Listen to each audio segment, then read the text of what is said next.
Imagine being born into a life of luxury and privilege, only to leave it all behind in the pursuit of enlightenment. This is the story of Prince Siddhartha, who would later become Buddha. In the lush and lavish gardens of Lumbini, a prince was born. His name was Siddhartha Gautama, a child of privilege, destined for greatness. As the son of a king, he was shielded from the woes of the world, cocooned in a life of opulence and indulgence. A seer named Asita, upon seeing the newborn prince, made a startling prediction. He foresaw two possible paths in Siddhartha's life. He could either become a great king, or a spiritual leader who would inspire generations to come. Siddhartha's father, shaken by this prediction, made every effort to ensure his son would follow the path of royalty. He surrounded Siddhartha with every conceivable luxury, hoping to keep him away from the harsh realities of life outside the palace. Yet, even within the gilded walls of his palace, Siddhartha's destiny was calling. The world beyond the palace walls was a mystery to Siddhartha until his curiosity led him on 4 fateful journeys. Siddhartha, the prince who knew nothing but opulence, embarked on an expedition that would forever change his perception of life. On his first journey, he encountered an old man. The sight of age's wear and tear on the human body was a startling revelation for the prince, who had never before seen the ravages of time. On his second voyage, Siddhartha came across a sick man, writhing in pain. The sight of human suffering was a stark contrast to the comfort and health he had always known. It was a brutal awakening to the harsh realities that people outside his palace faced. On his third journey, he faced death, an inevitable end to all life. Siddhartha saw a dead man, still and lifeless. The finality of death, its cold inevitability, was a concept previously unknown to the sheltered prince. Finally, on his fourth voyage, Siddhartha encountered a mendicant, a religious ascetic who had renounced all material possessions in pursuit of spiritual enlightenment. The sight of a man who had willingly chosen a life devoid of luxury in search of a higher truth intrigued Siddhartha.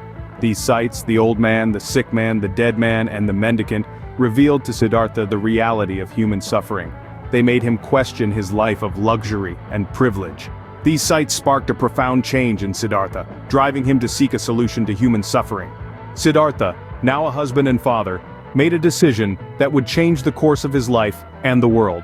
His heart was filled with an unshakable resolve to seek answers to the suffering he had witnessed. The palace walls that once symbolized luxury and comfort now felt like a fortress of ignorance, shielding him from the realities of life. He knew he had to step out of this illusion and face the world as it was, not as he wished it to be. One fateful night, under the cloak of darkness, Siddhartha bade a silent farewell to his wife and newborn son. With a heavy heart and the weight of uncertainty on his shoulders, he left behind his royal life, embarking on a journey into the unknown. It was a path fraught with challenges, but Siddhartha was undeterred. His quest for enlightenment had begun. In his travels, Siddhartha encountered several ascetics, individuals who renounced worldly pleasures in pursuit of spiritual enlightenment. He admired their dedication and resilience, yet he observed that their severe practices did not lead to the understanding he sought. Despite their years of self-denial and meditation, they too were caught in the cycle of suffering. Siddhartha's journey was not a straightforward one. He realized that neither the indulgence of his royal life nor the extreme asceticism he encountered offered the liberation he sought. In his quest for answers, Siddhartha found only more questions. In his journey, Siddhartha discovered that neither luxury nor asceticism held the answers he sought. A realization dawned on him, a concept that would later be known as the middle way. This was not a path of extremes, but rather a path of moderation. It was a journey away from the indulgent life he had known as a prince, and the rigorous self-denial he had experienced as an ascetic. He understood that such extremes only led to suffering, and did not bring him any closer to the truth he sought. Instead, he recognized that a middle ground between these two extremes was the true path towards enlightenment. This realization formed the cornerstone of his teachings, a beacon of wisdom that would guide countless individuals in the centuries to come. With this newfound understanding, Siddhartha decided to meditate under the shelter of a Bodhi tree. He vowed not to rise until he had found the ultimate truth. His resolve was unshakable, his commitment unwavering. He sat there for 49 days and nights, his mind diving deep into the realms of consciousness and spirituality. During his meditation, he faced numerous challenges and temptations, but Siddhartha remained steadfast.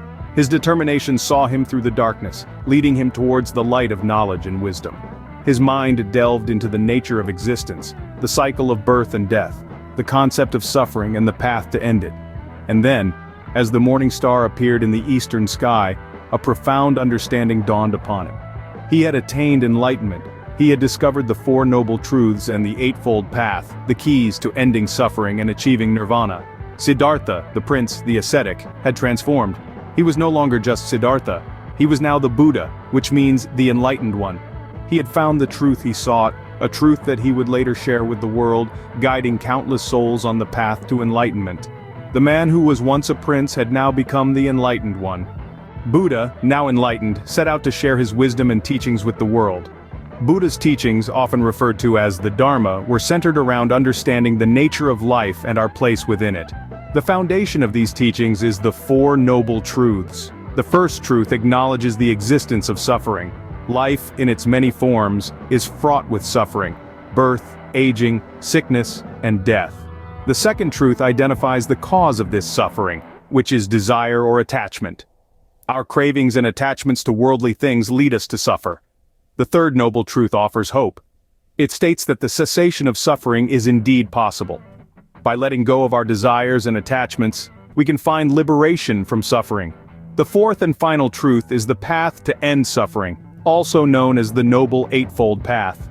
This path is not a linear journey, but a set of guidelines for living a wholesome life. It includes right understanding, right thought, right speech, right action, right livelihood, right effort, right mindfulness, and right concentration. Buddha didn't just stop at preaching these teachings, he also established the Sangha, a community of monks, nuns, and lay people. The Sangha was created to follow and spread the teachings of Buddha, ensuring that his wisdom would continue to be shared long after his death. The Sangha is often considered the third jewel of Buddhism, alongside the Buddha and the Dharma. Buddha's teachings were not just philosophical musings, they were practical guides to living a life of compassion, wisdom, and inner peace. His teachings were meant to be experienced directly, not just studied or contemplated. He encouraged his followers to test his teachings against their own experiences, and to take nothing on blind faith. Buddha spent the rest of his life teaching others the path to liberation from suffering, leaving a lasting legacy that continues to inspire millions around the world. Buddha's journey may have ended, but his teachings live on. His mortal life might have concluded over 2,000 years ago, yet the profound wisdom he bestowed upon humanity continues to reverberate through the ages, shaping minds and guiding souls. After Buddha's death, his teachings, collectively known as the Dharma, began to spread far and wide, reaching beyond the borders of his homeland, India. Monks and scholars carried the essence of his philosophies across Asia, seeding the growth of Buddhism in lands as distant as China, Japan, Korea, and Tibet. As the Dharma traveled, it adapted and evolved, giving rise to different schools of Buddhism. Theravada Buddhism, for instance, adheres closely to Buddha's original teachings, emphasizing personal enlightenment through meditation and mindfulness. Meanwhile, Mahayana Buddhism, the largest branch, focuses on the Bodhisattva ideal, a path that seeks enlightenment for the benefit of all beings. Vajrayana Buddhism, prevalent in Tibet, incorporates rituals and practices that aim to achieve enlightenment in a single lifetime. The influence of Buddha's teachings extends beyond these schools, trickling into global philosophy and psychology. The Buddha's insights into the nature of suffering, the impermanence of life, and the interconnectedness of all things have deeply resonated with thinkers across the globe, inspiring new interpretations and applications of his wisdom. Buddha's teachings have even found common ground with other religions. Interfaith dialogues often highlight the shared values of compassion, mindfulness, and the pursuit of spiritual truth that tie Buddhism with Christianity, Hinduism, Islam, and more. In the contemporary world, the Buddha's teachings continue to inspire millions, helping them navigate life's challenges and seek inner peace.